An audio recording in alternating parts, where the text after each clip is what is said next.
statement, Chris. Because of the people and their ignorance, actually. You are not wrong, but where I'm trying to explain to you is. And that's why this young man came up to come and educate us on that. Yeah, but was I wrong in that? I'm telling you that. No, you were not wrong. You were not wrong. Yeah. It's the churches that have demonized it. That is why people cannot tell the difference. They don't even know that herbalists can actually treat you with herbs. Anytime you think of herbalists, you're thinking of juju.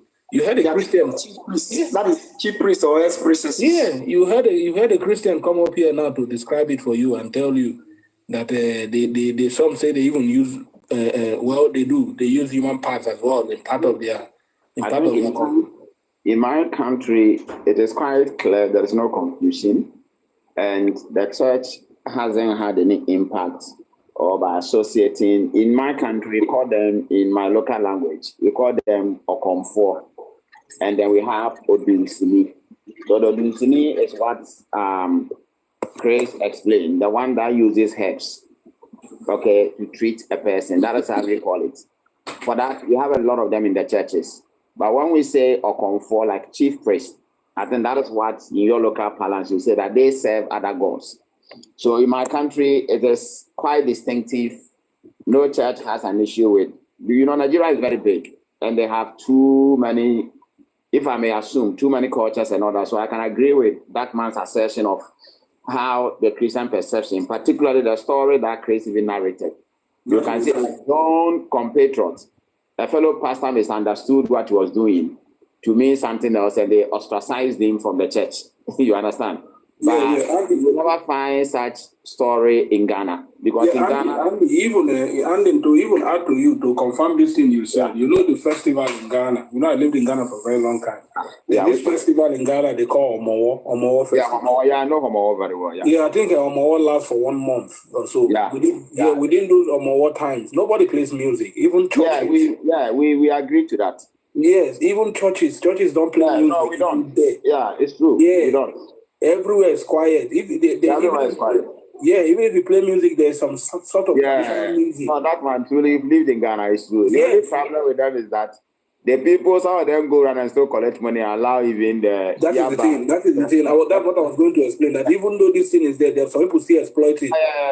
Some guys will gather themselves. They will tell you play music, nothing will happen. They will stand there, Some people can come and break your house and say you're playing, even in your house. But they will loot everything in your shop.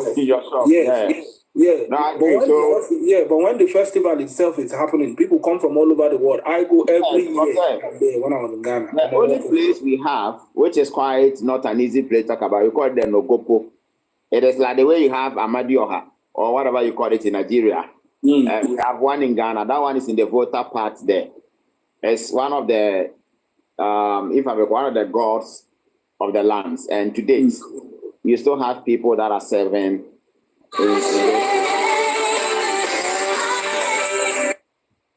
Yeah, I get it. So maybe if Christians, maybe if people can speak more to your members. Chris, that pastor that changed the other pastor is ignorant because even in the Bible, in Genesis, book of Genesis, the place where even God said, the fruit and the herb is for the healing of the nation. It's not even in Genesis. There are some other verses where even the Bible mention herbs, talk about herb. So we Africans, we should differentiate between using herb to treat, to cure, and a witch doctor that use herb to cure. There's a difference between an herbalist and a witch doctor that use herb to cure. I say all this confusion we have here was created by the Christians. It was created by religious people. I'm telling you, those are the people that have confused people in all of these things. Yes. It's that confusion now that have made people now they no longer value their own. No, for me, I may not say that. I may say that it was the Bible that actually caused it. Who owns the Bible itself? Is it not the Christians? Brother, no matter how you want to look at it, I think we have to make this argument in a context. Do you know that even aside the Bible, we had other bad cultures that ourselves, at some point, we acknowledged and avoided them. So, for instance, in my village, we used to have what we call you are banned into the. It's not only Nigeria that had evil forest. We had similar situations in Ghana. In fact, we had instances where we dig hole and put human being inside because we think that that there is something wrong with that person, or the person has committed some kind of crime or something like that. Others too, we brand them for the society. And others too, we mutilate, in Ghana we call it female mutilation. It was a practice that other cultures do. You understand? So it is not like everything that we had to do around that time was in itself a good thing. You would always find some good things that our so-called gods and the other people do. There were instances there too when these gods actually find a person guilty and all sacrifices are done. Some still go ahead to unalive the person. You understand? And you look at it in a way that it is not as if such capital punishment actually solved crime. If that be the case, then countries who practice capital punishment, by this time there shouldn't be any crime there at all. But look around the whole entire world. Even the Western economies that say that they have the best laws and whatever. Crimes are still under ascendancy. If you go to US, some states actually practice capital punishment. There are still crimes there, you understand? So in our part of the world, we had good part all right, but there were a lot of, Ghana in particular, we had a lot of these so-called priests doing all manner of things where human lives were not even valued on the scale of to the extent that... Andy, the thing is that where I beg to differ is this side you said sometimes even after making the sacrifice, the gods will still go ahead and unalive those people. Is it the gods that unalive them, or is hmmm that actually unalive them? I mean, banishment. So let me look at it from even the Nigerian. I believe you are Nigerians and you know your culture. It's similar. It's similar. This is your saying is similar. We have it. Yeah, I'm just trying to cite, I mean, based on even some of the little things we see in the movies. Okay, because I don't live in Nigeria, but in Ghana. So let's say that the gods are angry. Okay. Now, when the gods are angry as a result of one person's sin, that's similar to what the Bible talks about. Then you have calamity befalling the whole entire nation. Okay. Now, when this calamity befall the whole entire nation, is the chief priest that will consult. Is that not the case? Now the chief priest, now the chief priest consults, and then it comes down to the fact that they have to unalive, let's say, 3 virgins. Okay, do you get a point where I'm coming from? I'm getting. Then these humans are taken for purposes of unaliving to pacify these gods. Now they can do the pacification, and then it still comes out that the gods need more. I want to believe that most of the movies are acted based on what traditionally they've been doing. No, that is not true. That is what I wanted to point out. Okay, all right, you can correct me with that. Yeah. You can correct me with that. But then, in my part of Ghana, we have some gods where if you steal, okay, let's say you go to steal something, and then you are taken to that particular place, like Nogopo. It's one of the most powerful gods in Ghana. And then when Nogopo is taking vengeance, his vengeance doesn't end with just the one who went to steal the thing. When your whole entire family is given to him, trust me, he will get it done for you. You understand? And the point is that they are not merciful. That's what I'm trying to say. And you have instances where people, even when they go to the shrine, having accepted their guilt, done everything that they will do, the gods will tell you the point where the thing has gotten to a journey of no return is that the person necessarily will have to go. You understand? So but do you actually believe? Yeah, but do you actually believe that these things have the capacity? I mean, I'm asking you, you're a believer, though. Okay. But do you actually believe that they have the capacity to do these things you claim they could do? Okay, because I know a little bit of spirituality. Spiritual issues are very difficult to speak of. That is why usually I find it, because it will be difficult to prove in any way, you understand? Mm-hmm. So usually it is those who know it, who have been in it before, who have practiced before, who have seen things with their own naked eye. It's more like anecdotal experience or personal experience. It becomes difficult to share. So that one, I only leave it where it is. It is only those who have done it before that can tell. And even when they tell you, you find it very difficult to believe. So spiritual matters are said in the ears of those who know spiritual matters. That's what I normally say. So I'm a carnal man. So, yes, because if something should happen right now and they tell the dark man, this thing was worked out in the spiritual realm. You tell them, my friend, go and sit down. What are you saying? Okay. You won't believe it. So it's very difficult to deal with those issues in public. So somebody was asking someone to adduce evidence how the Holy Spirit inspired the people. It will be difficult. How are you going to talk about this? I mean, you can't. So Some of these things is very difficult to talk about. Very, very difficult to talk about. I think someone sent host a money gun. I think Akosua. She sent it to me. I was like, thank you. Okay. Yeah. Maybe I saw money gun. Go and sleep. You are so Akosua, thank you very much for debating. Yeah, but the thing again, I mean, just so we can try to bring the rest of the guys into the conversation. But the thing again is that, I mean, you people have tried to distinguish. I'm not arguing this. I know that one for a fact, that there are differences. But these people you call the chief priests itself, who are like the custodians of the gods of the community, they use herbs as well, don't they? Those ones too. Do they not use herbs? Yeah, they do. They do, but I don't call those ones herbalists.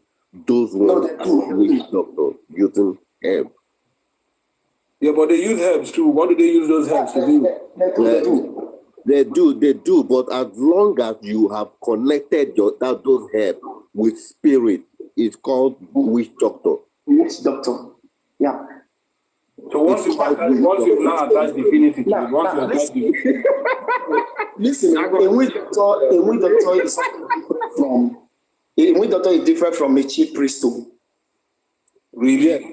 Both chief priest, both witch doctor, they're categorized as one. As one, they categorize as one, but a witch doctor is also different from a chief priest, because a witch doctor that I'm talking about does not, though it connects to the spirit. That's why we have to put the word there, witch. But they are doing doctor work. No, But evil spirit, you would say, bad spirit, you would say. No. To me, spirit does not exist. But in as far as I'm talking, whenever I'm using the word spirit, I use it. All of them are both evil and bad. I get you. Yes, you understand. So I'm just using it just because of discussion, because I'm an atheist, so spirit does not exist. So the truth is that the witch doctor, they are different from the chief priests.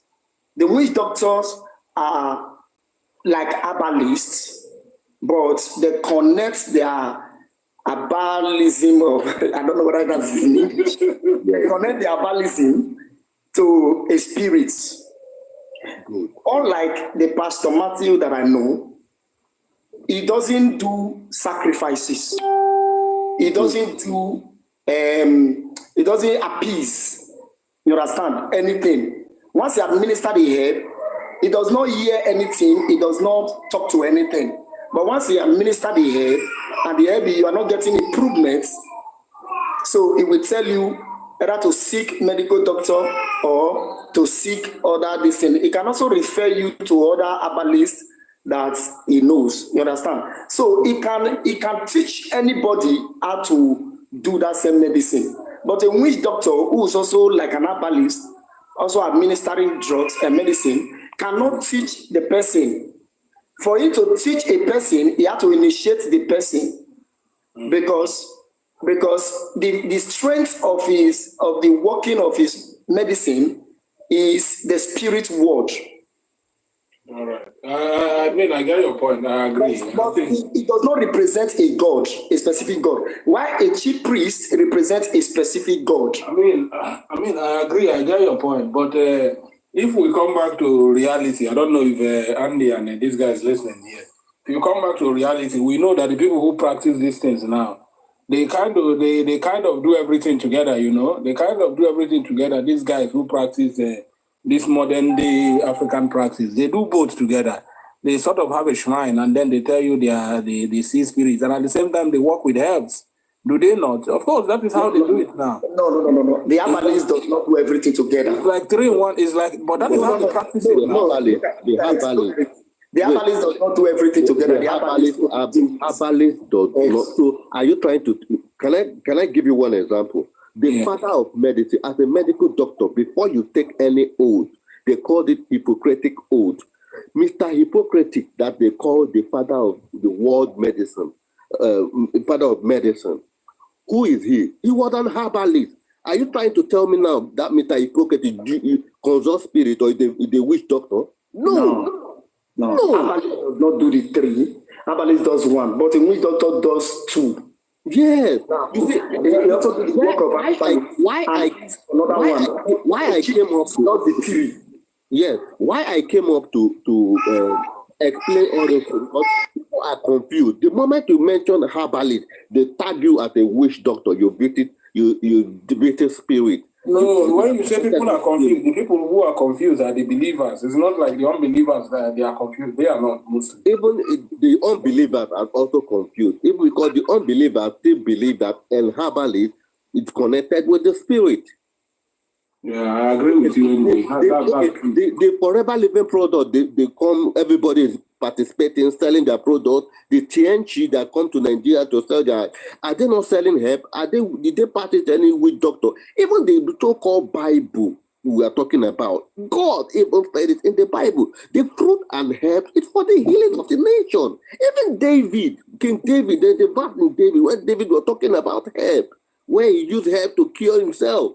So many things, this is the problem we have. That is why anytime I see somebody mentioning about herbalist, I come up to, explain to that person so that person will have the understanding. But the problem begins from the New Testament anyway, because in the Old Testament, we started in the Old Testament. That's why I said it was the problem of the Bible. In the Old Testament, herbs was very important. Medicine was important. But in the New Testament, the church completely alienates medicine. In fact, it was considered as one of the works of the flesh. How? Can you explain? Yeah. If you read the book of Galatians that talk about works of the flesh, you will understand quite all right what I'm talking about. Hold on, let me give you the verse.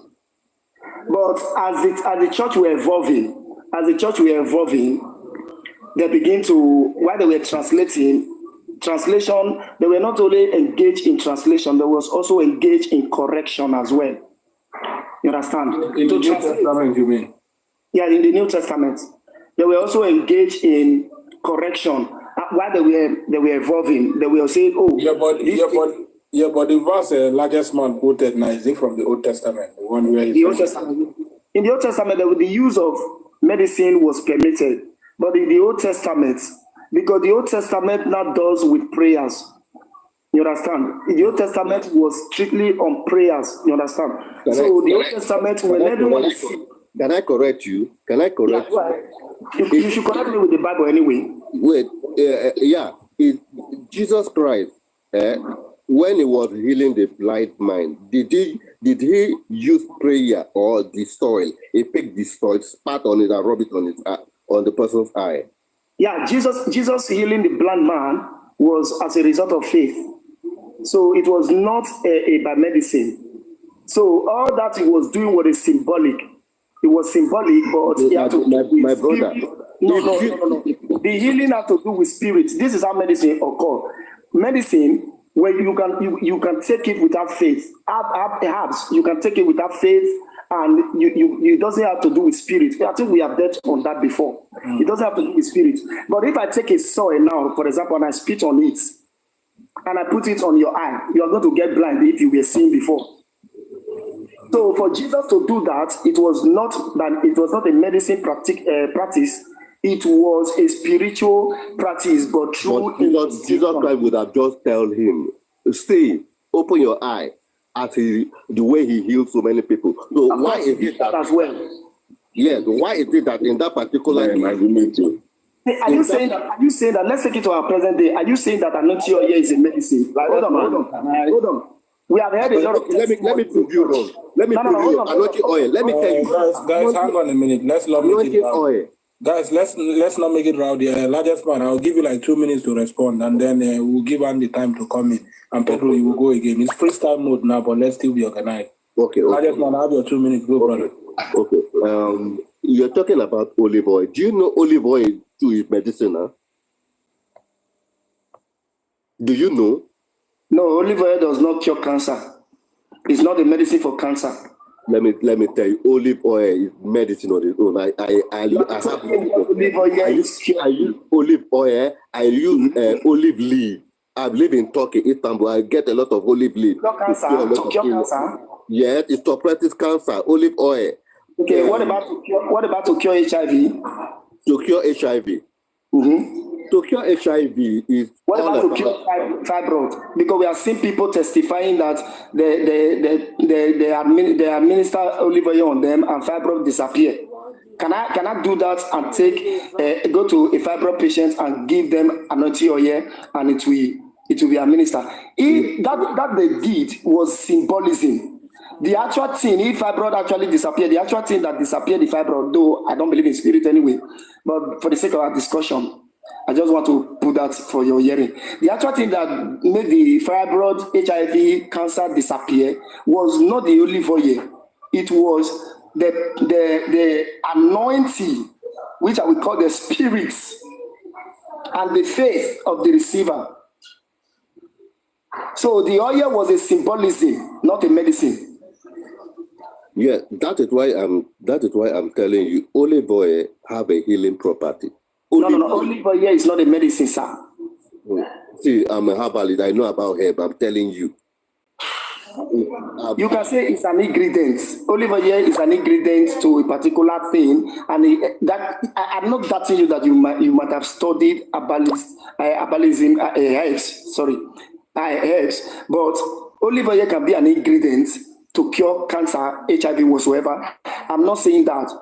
But if I give a HIV patient now an olive oil to drink, the HIV will not go. But if I'm a pastor and I give him the olive oil to drink and the HIV disappear, it was not the oil that did it. It was the Spirit of God. So the oil is a symbolism, not a medicine. Let's give Andy just 2 or 3 minutes to come in because he hasn't spoken. And then, Chris, you will go back again after him. Sorry, I beg. Andy, are you there? Yeah, I'm here. Yeah, go ahead. You can respond. You heard a lot of things we've said already. Yeah, so just to respond to something that you said, I agree that in the Old Testament, you'll find 1 or 2 passages where references were made to the use of herbs to actually treat some sick people. I think one person was King Hezekiah. I don't know if you remember 2 Kings 20, verse 7. Jeremiah also spoke of balm for sores. In other words, using normal trees to heal sores and all that. The thing again is that when Christ in, I think Luke, I think Matthew or Mark 2, when he said, it is not the healthy that needs physician. If you look back into those days, who was a physician around that time? Were they using the modern day science in treating humans? No, I doubt. It is likely the physicians were using the herbs and other things available to treat people. So that statement from Jesus in Mark 2:17, where he references, he contrasted that with the reason why he came for the righteous. And then he said that the healthy one does not need a physician, meaning the unhealthy one is the one that needs a physician. I think putting these things together, coupled with Revelation 22, where I think the Bible seemed to give us the same image of the Garden of Eden. In verse 2, he spoke about the nations eating the tree fruit as a way of healing the nations. So I think that in as much as the New Testament doesn't emphasize so much on it, you'll find glimpses of passages that allude to the fact that herbs are still encouraged to be used to heal the nations or to heal individuals who are sick. There are certain things in the Old Testament, if they are not categorically denied in the New Testament, I don't think it abrogates the knowledge we have with those Old Testament passages to use them in our modern day life. So I would agree that by some stretch, it's more emphasized when you talk about the Old Testament. Equally in the New, passages like I cited, it presupposes that herbs were still the way people were using to heal sick people, like when they said the unhealthy one needs a physician. And I want to believe that around that time, they didn't have the modern day science medicine that we have. They'll be using the same knowledge of these herbs and other things, and they were actually called the physicians. And that is what I would really say concerning whether the New Testament teaches a little bit about the Old Testament use of medicine, the trees or the fruits as a way of healing people. So I think it is quite clear in the New Testament, even in the Old. people like Naaman, they were equally healed, but their own was supernatural. You remember? I think, yeah. I think the person who argued otherwise, I think is Chris. Chris said you have to come with the Bible. I will let him respond to you on that. Yeah, so I've given him passages, I think Mark 2:17, Revelation 22, and then, I think these two are even quite okay to draw from the idea that Chris can you please tell me the verse again, that Revelation? Okay, so Revelation 22. The part that you quoted, Jesus were only referencing, like comparing, you understand? So it didn't say that. The Mark 2, about Chris Pedro, the Mark 2, where he was comparing is what I said, by using that contrasting statement, it still doesn't take away the truth in that statement that the unhealthy one is the one that needs a physician. That's the point I'm making. No. Jesus Christ was not saying in that passage, this is how you compare things. When you are comparing things, you are not saying that when they are sick, they should go to physician. Not what Jesus was saying. So let me get this from you, Chris, properly. Are you saying that when you pick a statement to contrast the other, it makes the other statement not real? No. Hold on. I want to understand. Let me read the passage to you. I'm not saying that. Read the passage and let's see the context of. On hearing this, Jesus said to them. So listen. On hearing this, Jesus said to them, "It is not the healthy who need a doctor, but the sick. I have not come to call the righteous, but sinners." Now, are you saying that Jesus' reference to the first statement is not indication that if a person is not healthy, that person needs a doctor? No.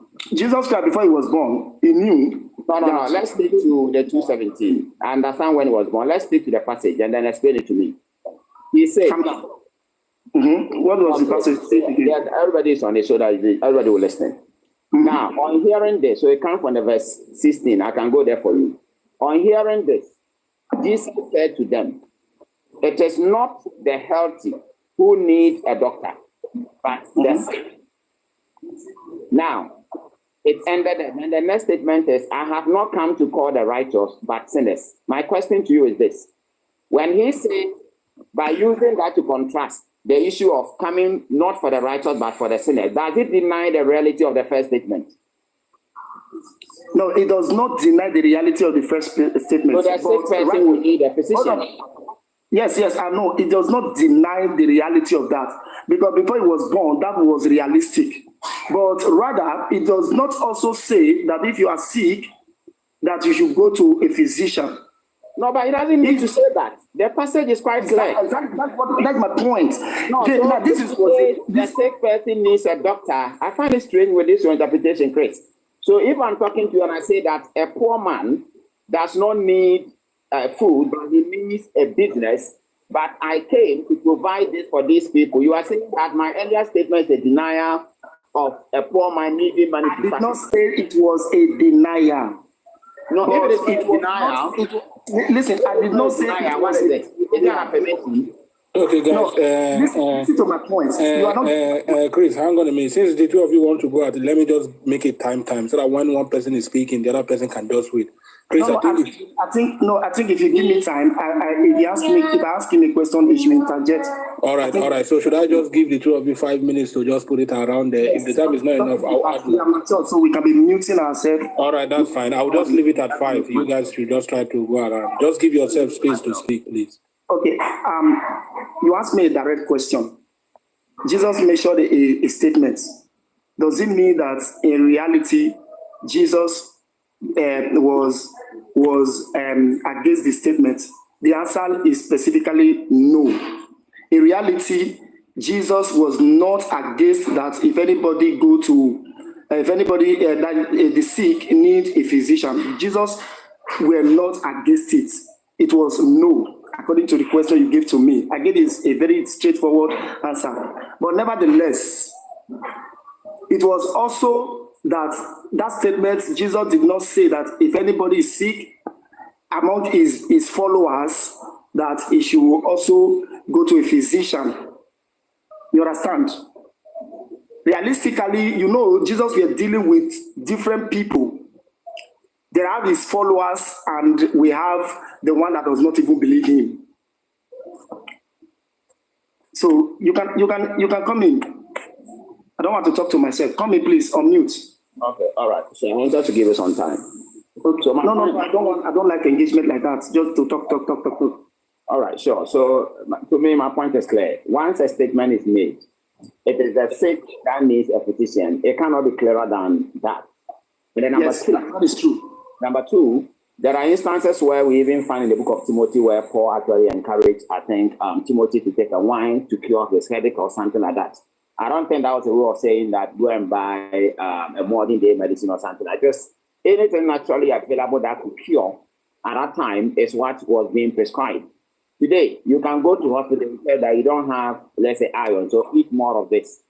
It is a medicine in this sort. It's not something we say that it was manufactured from a lab or something like that. So my point is that in as much as certain things are not categorically stated, it is also not a denial of what the Old Testament practice was all about. So if the Old Testament, Ezekiel says that you shall eat of this particular tree and use the seed as healing, and then the New Testament, there is no statement countering that.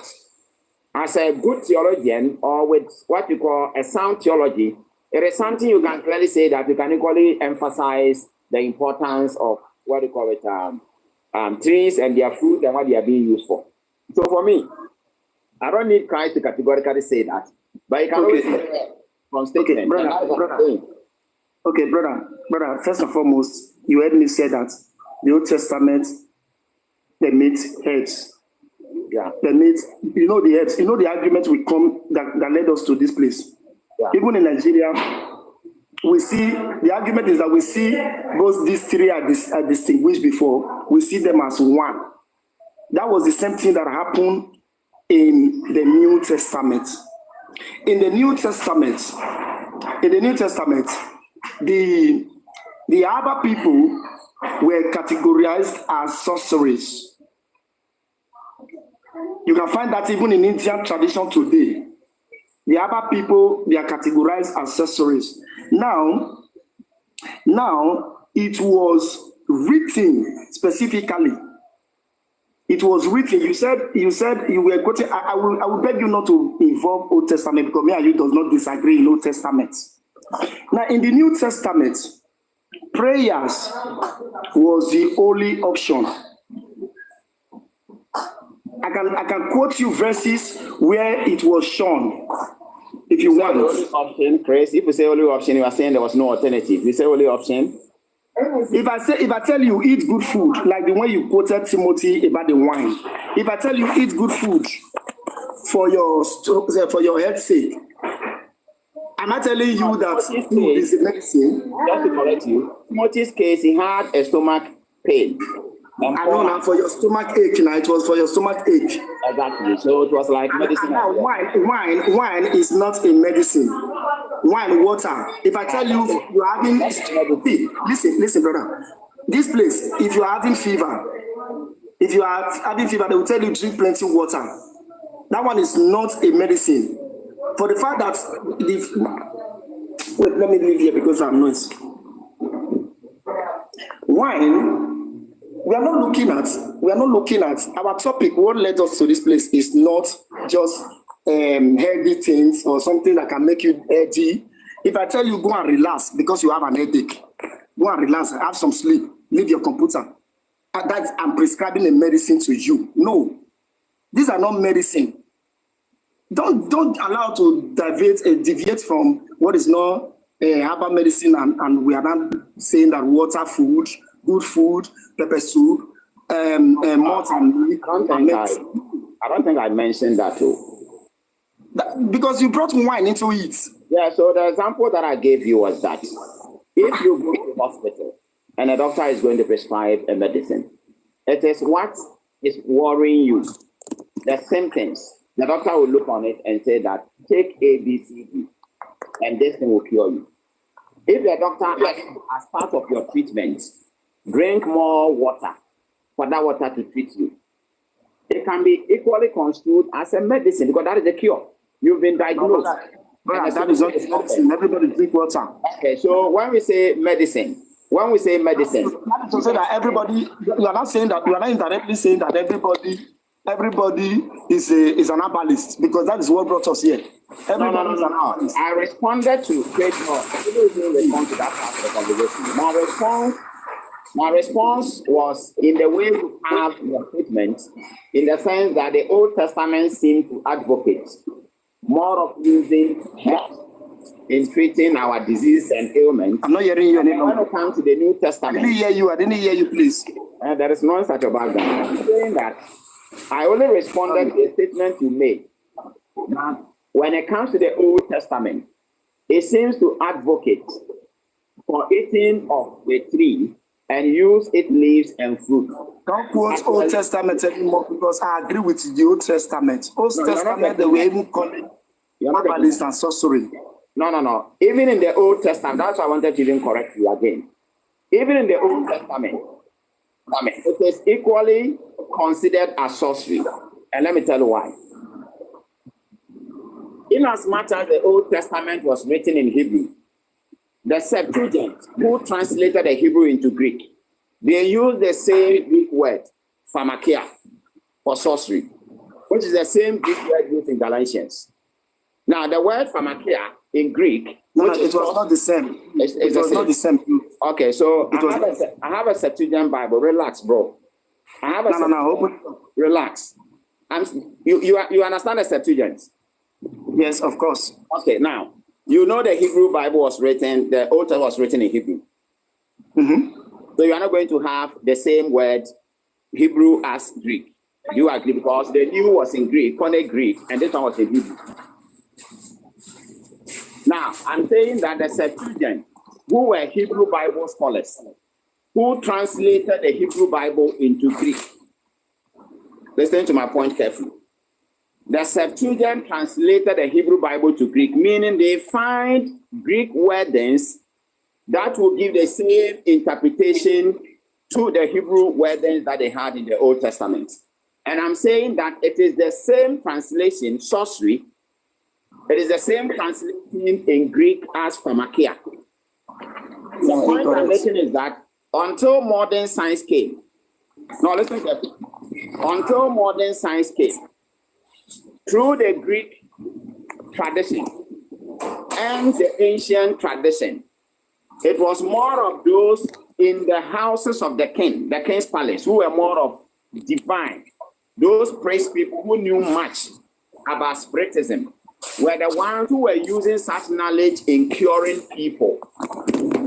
In the ancient days, it is found in the Egyptian kingdom, it is found in the ancient Babylonian kingdom, and the source is what made God ban those people, his own people, from using, because the source of such divination is what the Bible was against. Then brother, in the Old Testament, the word was magic. The sorcery word was magic, not pharmakia. Even in the other New Testament. Bro, you don't I was listening to you. You are making a claim. What did I say? What did I say? You said the word pharmakia were used in the Old Testament. No, you didn't listen. In the New Testament, the pharmakia was only used in one place. There are a lot of places that we have mentioned sorcery and witchcraft. Only one place we use as pharmakia. I don't think you listen. Because what I said, you didn't pay attention to it. I was listening to you, brother. If you were listening, you would realize I made mention of the Septuagint translation of the Hebrew Bible into Greek. And that is where I emphasize my argument. That in Hebrew language, if you look at passages like, I think, the book of Deuteronomy, Exodus, where it does talk about magic, sorcery, and it's not as if the word magic was the only thing used throughout the Old Testament. The word sorcery was equally used throughout the Old Testament, just like it was used. The word witchcraft was used. But it has nothing to find. So you will not find the word sorcery. Relax. But it has nothing to do with the same, brother. In the New Testament, Sorry, Pedro, go ahead. Let me just give you like 1 minute to run. So we'll just go back let's look at, because I don't understand what he's saying. You finish your statement so that when you finish, I also make my statement. Look at Galatians 5, verse 20. I'm familiar with Galatians 5:20, and I'm saying that because that was where pharmakia was used.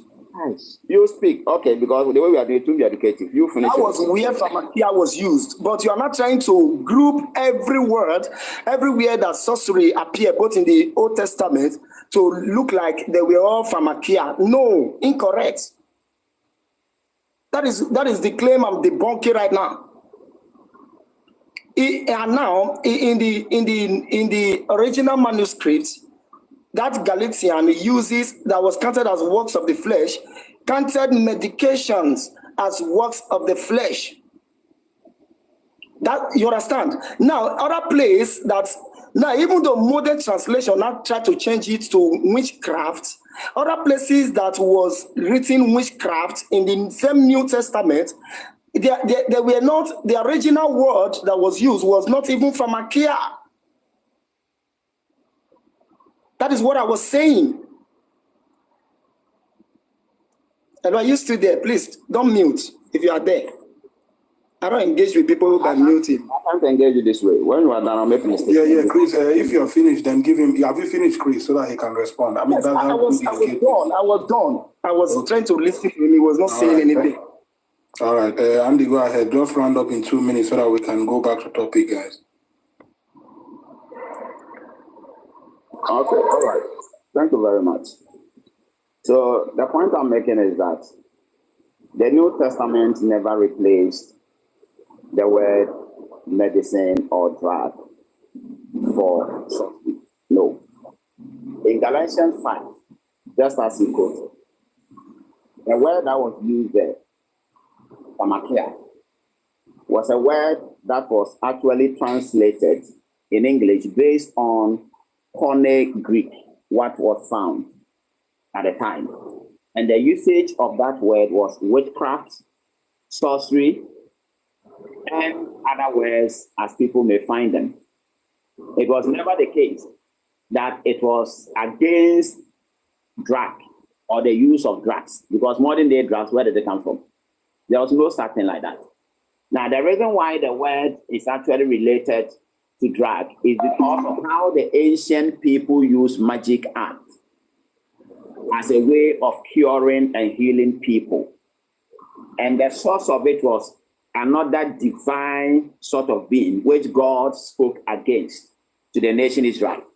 So the idea is not like the Bible spoke against drugs. No. The Bible spoke against the use of magic in finding cure to those who are sick.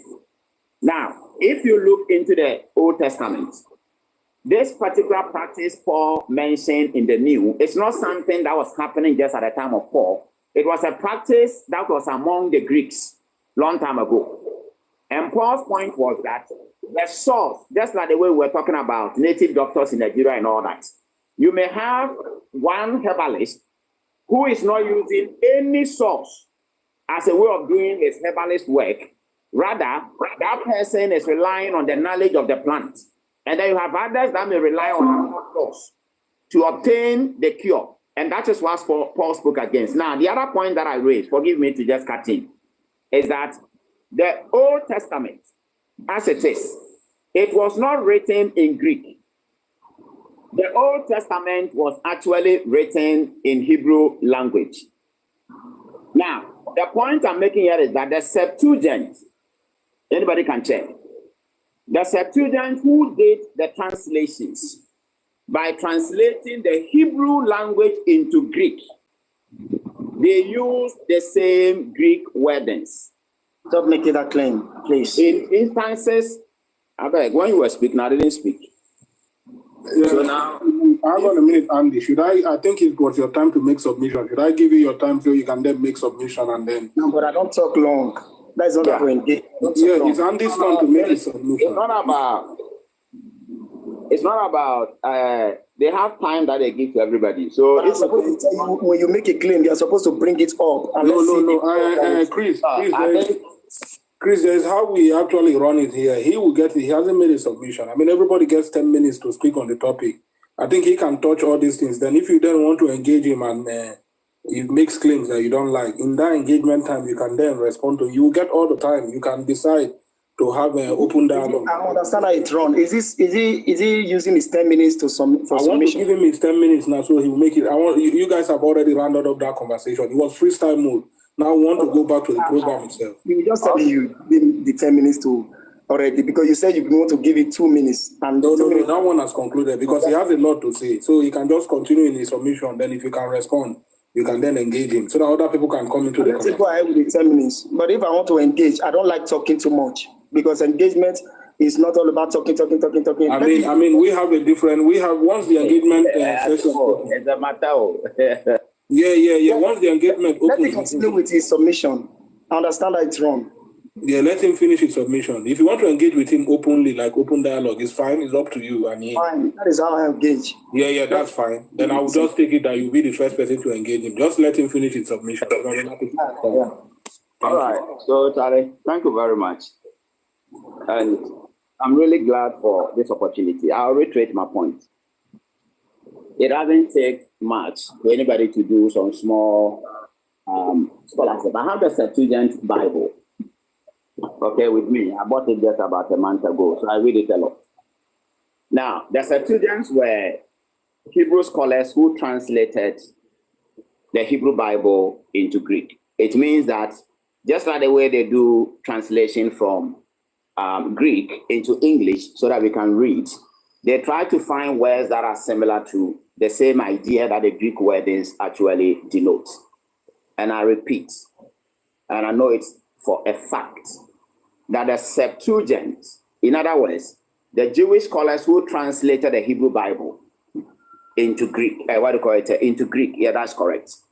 They use the word pharmakia in many places in the Old Testament.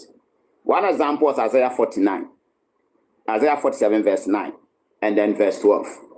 The Hebrew word sorcery was translated as pharmakia. Anybody can check. And then if you look at the usage of it, it was contrasted with its use in Revelation chapter 18 verse 23. The same pharmakia was used in reference to sorcery.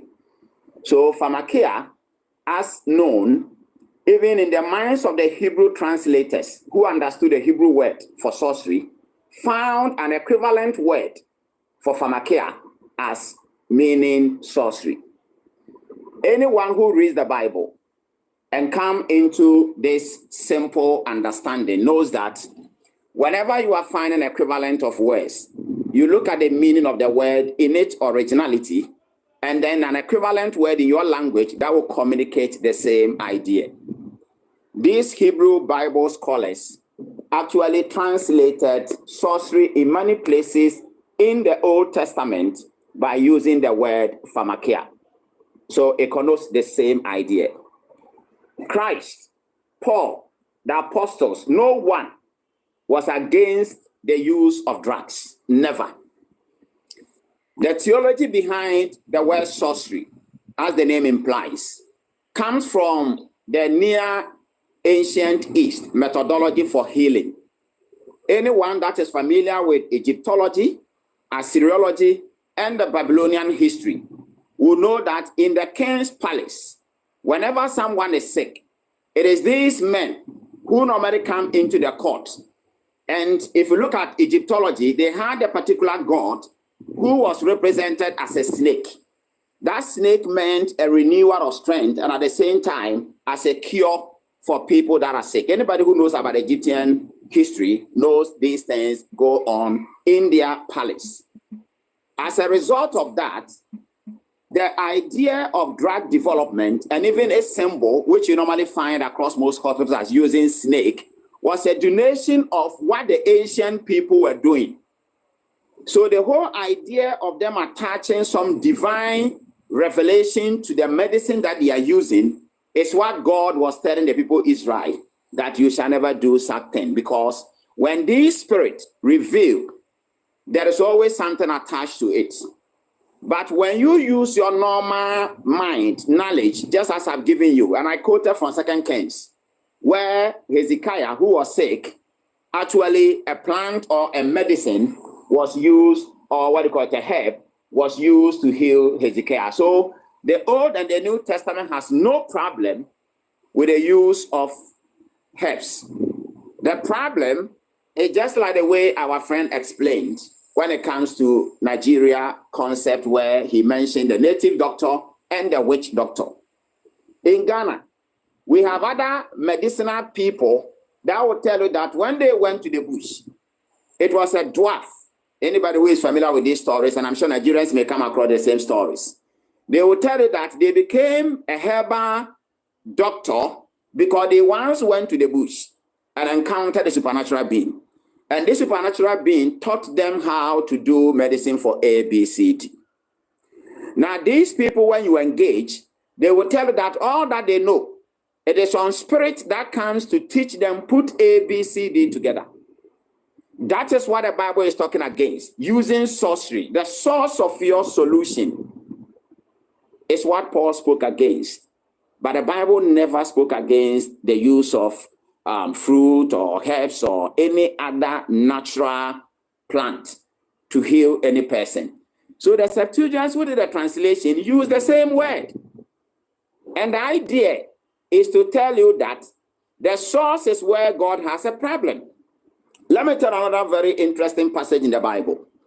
And you will see that it is always about the source. Any one of you is familiar with the story of Jacob, who went to work for Laban. At a point where Laban was supposed to give Jacob his own fruit, or let me say, his labor or his share of what he has worked for, there is something that we call sympathetic magic. What do you mean by sympathetic magic? Sympathetic magic is where people use symbols to represent something that is theirs. In the vision of Jacob, God showed him how he would actually use dark spots in the skin of those sheep to have his own.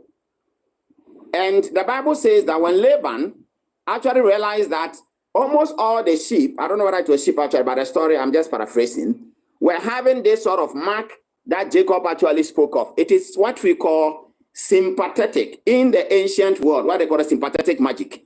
In this case, it is God who was the source, not magic, but telling Jacob what to do. That whole symbol or that whole symbolic gesture is what in the Near Ancient East they refer to as sympathetic magic. But because God is the source, there was no problem with what God showed Jacob to do, where he will pick the ones with a dot in the skin of those animals. So the issue is always about the source. It's not about a normal plant somewhere where I do not rely on any divination, and then I know through my usage, or I go to farm, I get cut, and my mom shows me that you can pluck this leaf, twist it a bit, and then use the fluid that comes out to heal the wound. If I do that, that is what the Bible encourages. But if I come back and say, I went to the bush and I met some dwarf, it's very common, popular in Ghana. A lot of the fetish priests, a lot of the herbalists, some of them will tell you this is how they got their own knowledge. This is what the Bible speaks against. And I repeat, pharmakia, the Septuagint, use the same translation in many places in the Old Testament for sorcery. It is the same Greek word that was used in Galatians 5. Galatians 5 does not, in any stretch of imagination, interpret to say that the Bible spoke against the use of drugs. And because the word pharmakia there is translated as sorcery, and then because it has much to do with drug relation, because of the ancient background information that I've given you, that's not me in any way that the Bible speaks against, particularly the New Testament does not encourage the use of plant, fruit, and other things. It is clear the concept here is about the source. There was a story with Samuel, and when Samuel died and Saul actually, I think that was in 1 Samuel, actually approached that sorcerer. So the sorcerer there used magical means of contacting the dead. That is not to say he used a medicine. In other words, by using natural plant or anything. But because sorcery at some point was associated with healing, and anyone who is familiar with ancient Near East stories will tell you that snakes, divination was part of their healing practice. This is known throughout the history. And unless someone wants to doubt, then I will need that person to provide what we call an alternate adducing evidence.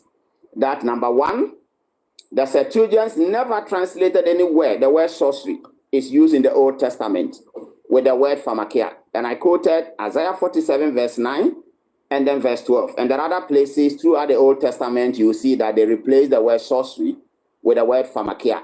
Not all the time, but in many places in the Old Testament.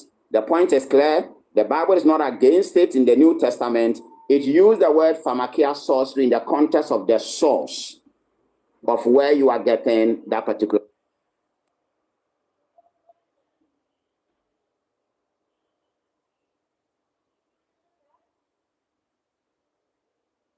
Think that you get more from that person is me. You understand? So, like I said, and oftentimes you see some people too, and that kind of situation you see is more or less like people that have low self-esteem. Other ones are more or less like when you actually see, how do I explain this now? You know, when you say somebody is actually bonding with you because of a trauma, maybe you are the one that have healed the person from trauma. You understand? That person, what did you say? Trauma bonding. Yeah, that person is actually, okay, we can call it trauma bonding. That person is actually, facing a whole lot of pains, a whole lot of problems, you understand, in the past. And what do? They are the ones that are nearest to you. They are the ones that picked you up. They are the ones that helped you to heal. You understand? They are the ones that were there in your moments of high and low. By this one, what do? They abuse you. They use that as a form of what? Compensation. So whenever you actually want to leave them, you feel guilty. Be like, he has been there for me. Oh, and she has been so nice. Oh, how do I now leave this kind of person? You understand that kind of a thing? So in that kind of a thing, there you are attached to somebody that has what? That has healed you from trauma. So by that, you trauma bond to that particular person, and women in that nature will definitely submit to those kind of toxic men. There is no way women with low self-esteem that they have lowered will submit, you understand, because it's a kind of controlling attitude and behavior and act.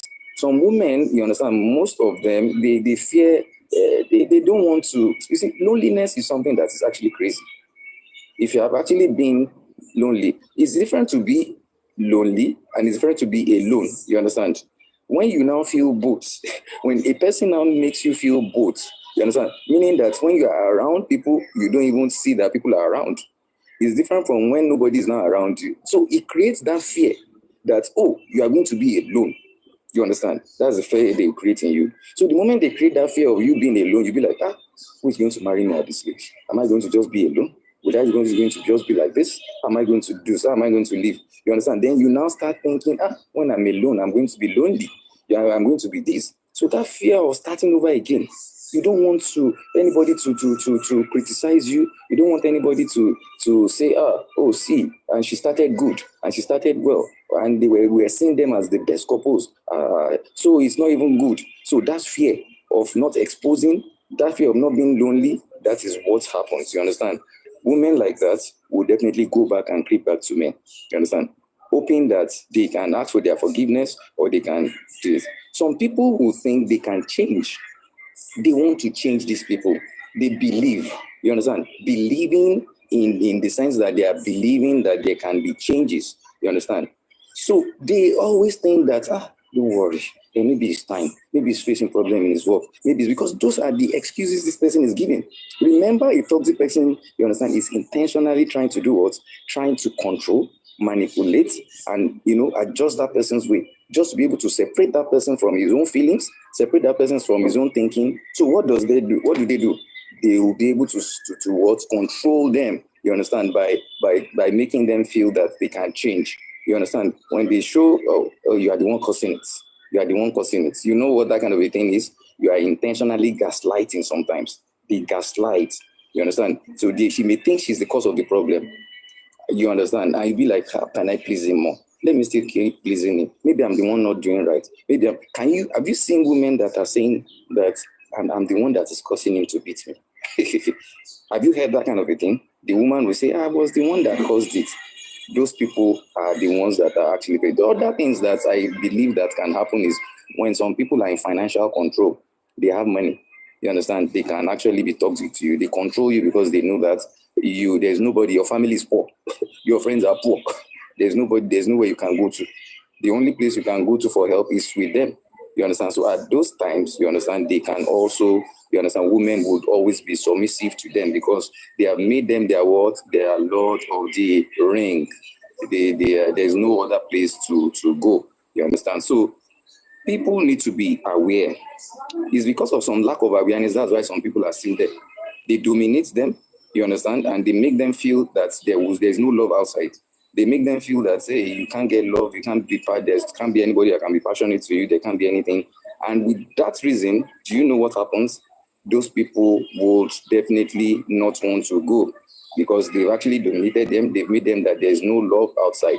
So apart from feelings of maybe shame, guilt, and some other things like that, you understand, people tend to be encapsulated, you understand, in this thing. And most of it is psychological, it's mental. Because you think that you are the one seeing the problem, you're seeing them from outside. You want them to come out. You are even telling them the right thing. But the moment you are telling them the right thing, what does the other person do? He diffuses whatever you're saying. He will tell you that, I know that some of your friends are saying that I'm wicked. I know that some of your friends, if you like, listen to them. If you like, you will just lose your home. If you like, you just lose your kids. You just destroy your home. These are things they say. So the moment you are helping them outside and you think they are normal, they are psychologically being diffused inside. You understand? And that is why they oftentimes will stay there. You understand? So sometimes we see it as some mental health disorders. You understand? Because you see people like that, they find difficulty to manage their emotions. They are silent in the environment. They are isolated. You understand? Sometimes they don't want to talk. They don't want to release themselves. You understand? And you see it in women that are also what? They are also introverts. Women that don't talk. You don't have friends. Don't have anything. They are suffering inside because they have been made not to have friends. They said, my husband is my friend. My husband is my only friend. He's my one and only. And you see this kind of people suffer so much in this kind of situation because they are controlled by that particular person. You understand? So the only thing I can say now, you understand, as a medic, to be able to finalize what I'm saying, is like to heal or to be able to bring some of these people out of it, they have a whole lot of things to do. So number one thing we always say is like, if you see somebody like that, you can't talk to the person. It's quite difficult. So you have to find a counselor that will look for the approach, you understand, to use, because there are several approaches to use. So, but most of us, we just talk to them. And that talking, you have to actually make it in stages. There are stages we do it, you understand, in which you make them. First, you make them affirm and make them understand that they are being controlled. You make them realize their situation and you tell them the things that are happening in their home for them to come out to reality. Because if you don't explain what is happening in their home to them, you don't explain what you are seeing, they won't believe you.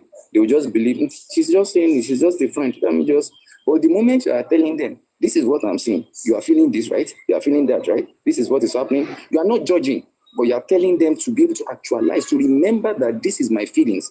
You are bringing back their emotions to be able to bring them to realization. So after you have been able to do that and they are realizing, you now tell them to be able to set boundaries.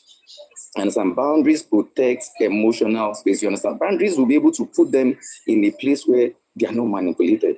So instead of having most interaction or every other thing with that particular couple, you understand, just like David said or something, or somebody said earlier, sometimes, you understand, you force them to separate.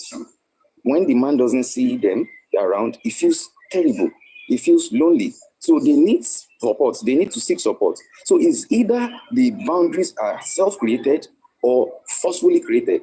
That's if you guys are aware and you want to help the person, you forcefully separate and you make the man know that this is what you're doing and this is what we know, and you understand you're being toxic, and you make it aware. When you publicly let it be known to them, you understand, they feel guilt and shame. You understand, they are embarrassed. You understand, that kind of a thing. And you now do what? You now like trigger them by telling them that we are holding you responsible. If anything happens to this person, you are this, you are that. That means you have caught their quote. The other boundaries is when that woman emotionally creates a space away from her. No matter how much it comes, just let the woman know that don't be moved. Don't be this. Whatever they do to entice you, don't be moved. So by that, you reduce contact. You reduce the exposure to them. You distance the stress, you distance this, and that is actually how to heal. You understand? And sometimes you need not to engage in the power struggle. People that are toxic love to engage. They want power, tussle, and struggle. What do? Leave them alone. Don't engage with them. Stay calm. Do not match with the aggression or any manipulation, and let them be. Most importantly, seek support. Make them realize, because they will never realize, it's a psychological and mental problem, and women are stuck in this thing. And we need to create more awareness. We need to create much more awareness. And it's so unfortunate that Osinachi had to go that way. It's so painful. But yes, she's one person that we can definitely say that, yes, she's a warrior, you understand? And she's a symbol of we coming out to create awareness, you understand? So let them self-reflect, let them be honest, go for therapy and counseling, let them practice empathy and understand that they've been cheated, they've been guilt-trapped, and eventually you see that we'll be able to see. So these are some of the reasons why some women are definitely submit to these toxic men because of these influences.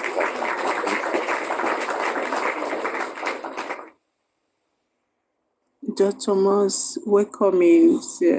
My hands were busy, so I'm just watching and seeing everything. Welcome in. I see you. No problem. Thank you so much, Sandy. Sandy, too, thank you so much. I got your gift, and Mr. Kelvin, I don't know if he's still here. Sandy, thank you, Kelvin. Thank you guys for supporting the live stream. I appreciate. Thank you guys so much. I don't know if anybody have anything to say before be rounding up. Any of person. Jay. Wow. Yeah, Well. So, all right. Well, all right, Sanjito, you can go ahead before I say what I'll say. Oh, okay, thank you. This wedding that happened was it 2 weeks ago? JP 25. Iyabo daughter. Yeah. The wedding, yes. Yeah. That's what we're talking about somebody knowing their worth. That woman, I didn't know her. I'm not into Yoruba movies or mostly Nigerian. I'm more of English movies, So, but that way they made me know her. But not that I've been hearing of her, but I wasn't able to know her. So me, when I find out if I'm interested in somebody, then I begin to read about that person. Then I went for interviews that she did. I listened to her, what was happening, what her husband did. Just like this gentleman that just spoke. When somebody is on top, sometimes they abuse it, thinking that they are somebody's God. She was pregnant before her husband married her because she was pregnant. So when and it was her husband that pregnanted her. But when she was pregnant, we have discussed this thing sometime before. Yeah, if you remember, James Space, when her husband pregnanted her, I think it was forced. He didn't have a choice or something to marry her based on her family, So now the man started abusing her, not by beating, by words. I will never love you. You will never be my wife. Every day, abusive words that kills. She was managing the marriage. Maybe body shaming too, because a lot of men do that too. And, managing it. She was abusing her. Then she had her second baby. She could no longer take about, I hate you. I wish I've never met you. You are this thing in my life. She packed her things and left. And that is when we've talked about this, about growing up, about maturity. She packed her things and left. But what she did was to forgive the man. When not forgiving the man doesn't make her a coward. forgiving the man, knowing that she and this man have handicapped the kids. I call them handicapped. The reason why I call them handicapped is because they were not asked to be born.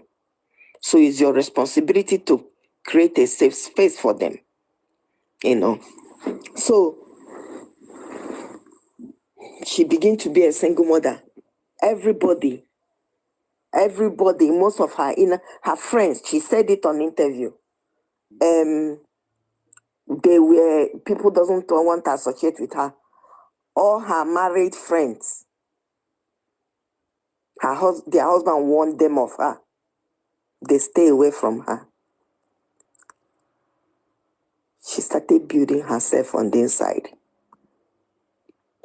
You remember the Oversabi auntie? If you watch the movie, there's one. There's her friend they call her, I don't know her name. They call her Oversabi auntie in that video. If you go and watch all the clips. Toyo or something. Toyo, yeah. She was the only one that 21 years ago that never left her side. Never. So they've known each other for a long time. Yes, never. This is interview. Never left her side. Never tell her you are divorced. Never did anything. In fact, sometimes some married people will be doing party. Tony will bring her. Then the friends will be angry that Tony brought her because she left her husband's house. She stayed. She started working. She respected herself. Some people called her whore because you always tend to call people whore. This is a common thing. She stayed. The reason why I brought it up is because of the reason why I brought it up is because of today's conversation. Today's topic. Sorry about that. Today, 2 weeks ago, she did the wedding. The governor of Lagos State was there. Her daughter, right? Her daughter's daughter, yes. The Igwe of the king of Lagos State was there. Easy Money was there. Obi Kubana was there. And the husband was there too. And her husband was there. That's what I'm saying. She forgave her husband. She never discussed. She was just she did this interview. Because they asked her, why are you now doing this interview? She said, because her kids are over 18. She said she's doing it because she wants her daughter not to pay attention of the men's words in their life and her son. She said that she will call the man to come and see his kids. The man doesn't live in Nigeria. She will buy ticket. Now she started making money. She will buy ticket for the kids to go and spend time with their father because she does not want to tell the kids who their father is. She wants the kids to discover who their father is by themselves. And she have a boyfriend, a very wealthy guy. I think the wife was late, Sorry, were they earlier separated or something, or what? They were, a long time ago. Yeah. Okay. So, she will buy tickets for the kids after school. They will go to the house and see their dad. They started building a relationship with their father without their mother interfering. Then she have a very powerful man in her side that is her boyfriend. I think the wife was late or something. I don't know. I don't know much about him.